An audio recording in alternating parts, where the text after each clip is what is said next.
श्री हरिवंश प्यारे भक्तों, आज की लीला हमारी होगी हमारे प्रभु श्री कृष्ण चंद्र जी और कामदेव। जिन मनुष्य के लिए संसारिक महत्वाकांक्षाएं सर्वोच्च है वह इसे ना सुने। हमारे प्रभु श्री कृष्ण चंद्र जी रस सिंधु हैं। वह रस की वर्षा करने वाले हैं और रस केवल उन्हें ही प्राप्त होता है जो अध्यात्म से जुड़े लोग हैं, जिनके लिए नाम पद प्रतिष्ठा पाना ही जीवन का लक्ष्य है। वह भी इसे ना सुने, क्योंकि प्रभु की प्राप्ति के लिए मनुष्य के पास केवल एकमात्र रत्न होना चाहिए और वो है प्रेम रत्न। जिस मनुष्य के पास ये प्रेम रत्न है वह ही हमारे श्री कृष्ण चंद्र जी को जान सकता है और उन्हें पा सकता है। जो मनुष्य अपने मन को और अपने विचारों को संसार में उलझाए रखता है वह भी इसे ना सुने, क्योंकि वह प्रभु की प्रेम भरी दिव्य लीलाओं को और उनके प्रेम श्रृंगार जैसे इन दिव्य चीजों को वह केवल मात्र भोग समझता है और अपने भोग के लिए ही सुनता है, जिसके कारण उस मनुष्य को केवल मात्र तर्क वितर्क की ही प्राप्ति होती है। प्यारे भक्तों, प्रेम के भी कुछ लोक हैं, जैसे कि हमारा वैकुंठ लोक। वैकुंठ लोक शांत रस वाले उपासकों के लिए है। उसी प्रकार हमारा गोलोक है। गोलोक वात्सल्य रस और साख्य रस के उपासकों के लिए है।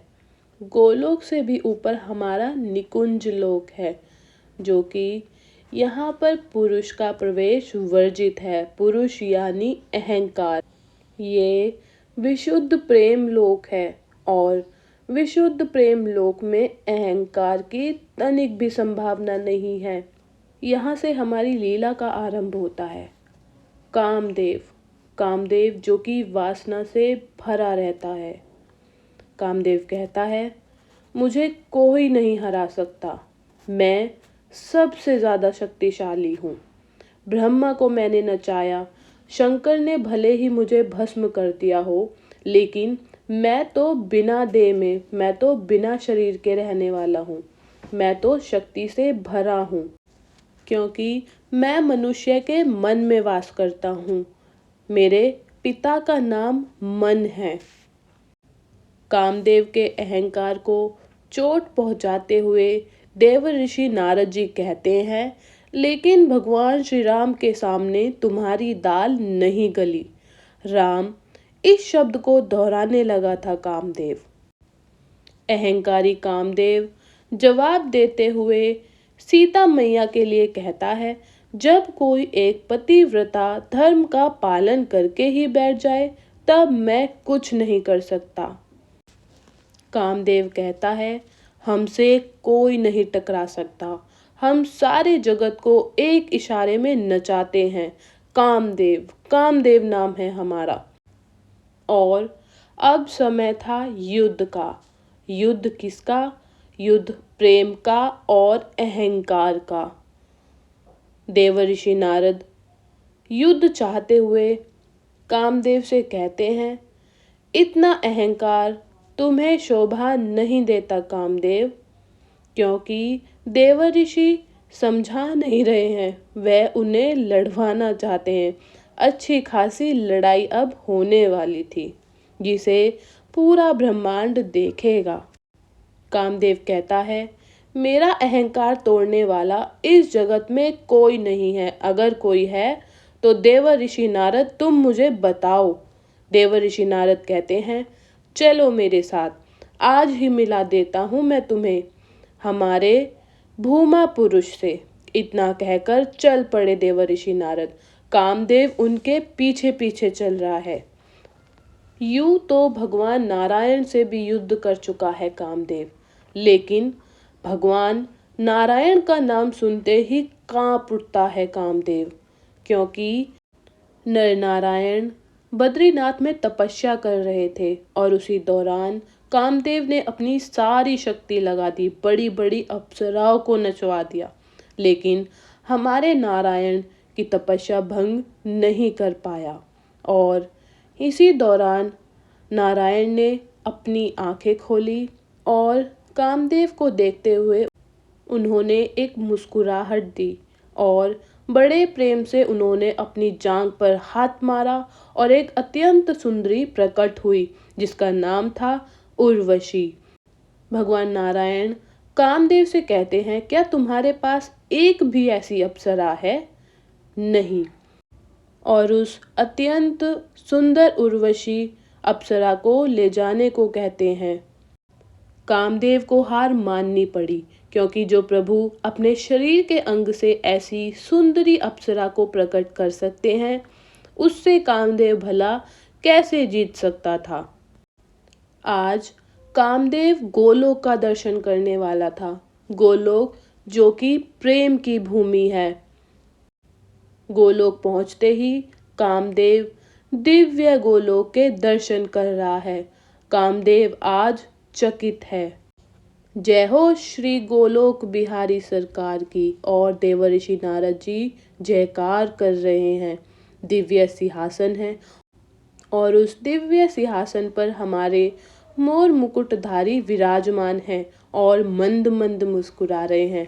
उनकी फेट में बांसुरी है और उन्होंने पीली पीतांबरी धारण की हुई है। देवर्षि नारद जी उन्हें प्रणाम करते हैं, लेकिन अहंकारी कामदेव उन्हें प्रणाम नहीं करता, लेकिन उनकी रूप माधुरिका का पान जरूर कर रहा है। वह देख रहा है कि सुंदर तो बहुत है ये। उनकी वाणी भी मिठास से भरी हुई है। श्याम सुंदर देवर्षि नारद जी से वहां जाने का कारण पूछते हैं। देवर्षि नारद जी कहते हैं, ये हैं कामदेव, इन्हें तो आप जानते ही हैं। मुरली मनोहर श्याम सुंदर कहते हैं, इन्हें कौन नहीं जानता। अहंकारी के अहंकार को बढ़ाते हैं ये तो कामी हैं। कामदेव अपने अहंकार से और भी फूल गया, मानो कह रहा हो, मुझे तो संपूर्ण ब्रह्मांड जानता है। इसी बीच श्याम सुंदर कहते हैं, लेकिन इस कामदेव को मुझसे क्या काम है। देवर्षि नारद कहते हैं, इसको लगता है यह विश्व विजयी है। श्याम सुंदर कहते हैं, हाँ तो सच ही तो लगता है इसको, यह तो विश्व विजय ही है। श्याम सुंदर मुस्कुरा रहे हैं। प्रभु ये आपसे युद्ध करना चाहता है, केवल अब आप ही बचे हैं। श्याम सुंदर बड़ी ही जोर जोर से हंस रहे हैं और उनकी हंसी पूरे गोलोक में गूंज रही है। कहते हैं, तो कैसा युद्ध चाहते हो तुम कामदेव? कामदेव सोचता है, युद्ध कैसा? युद्ध तो युद्ध है। श्याम सुंदर कहते हैं, दो प्रकार के युद्ध हैं, एक किले का और एक मैदान का। श्याम सुंदर समझाने लगे कामदेव को, किले में सुरक्षा है पर मैदान में कोई सुरक्षा नहीं। किला यानी विवाह करके मन को विचलित होने से मुक्त रखना, और मैदान यानी हजारों सखियों के साथ रमण करते हुए मन को शांत रखना। और कामदेव ने बात पूरी होने ही नहीं दी थी कि बीच में ही टोक दिया। कहता है, नहीं नहीं, मैं तो मैदान का युद्ध चाहता हूँ। किले का युद्ध तो मैं पहले ही लड़ चुका। मैदान का युद्ध वह इसीलिए चाहता है क्योंकि मैदान में तो सैकड़ों गोपियां होंगी। क्योंकि कामदेव को लगता है अगर श्याम सुंदर इन हजारों गोपियों के साथ रास करेंगे, लीलाएं करेंगे, तो उनका मन विचलित होगा और वो विजयी हो जाएगा। कामदेव कहता है, हे श्याम सुंदर, हे गोलोक बिहारी, मैं आपके साथ मैदान वाला युद्ध लड़ना चाहता हूँ। श्याम सुंदर कहते हैं, तो ठीक है, फिर मिलो वृंदावन में। मैं वहाँ पर अवतार ले रहा हूँ और मैं वहाँ पर रास लीलाएं करूँगा। मेरे साथ हजारों सुंदरियाँ होंगी, उनके साथ मैं अब रमण करने वाला हूँ। आना तुम वृंदावन में, वृंदावन में तुम्हारा स्वागत है। श्याम सुंदर हंसते हुए कहते हैं, अच्छे से तैयारी करके आना कामदेव, तुम कहीं तुम हार ना जाओ। कामदेव अपने मन ही मन बड़ा ही गुस्सा हो रहा है और सोच रहा है कि अगर इस श्याम सुंदर का मन अगर मैंने इस बार नहीं मथ दिया तो मेरा नाम भी कामदेव नहीं। प्यारे भक्तों, आप भी इस रास लीला का रस लेना, इस दिव्य लीला का पान करना, क्योंकि ये लीला मधुर, अति मधुर लीला है। इस लीला का भगवान शंकर ने भी गोपी बनकर खूब दर्शन किया था। और यहाँ ये कामदेव भावरा हुआ जा रहा है लड़ने के लिए।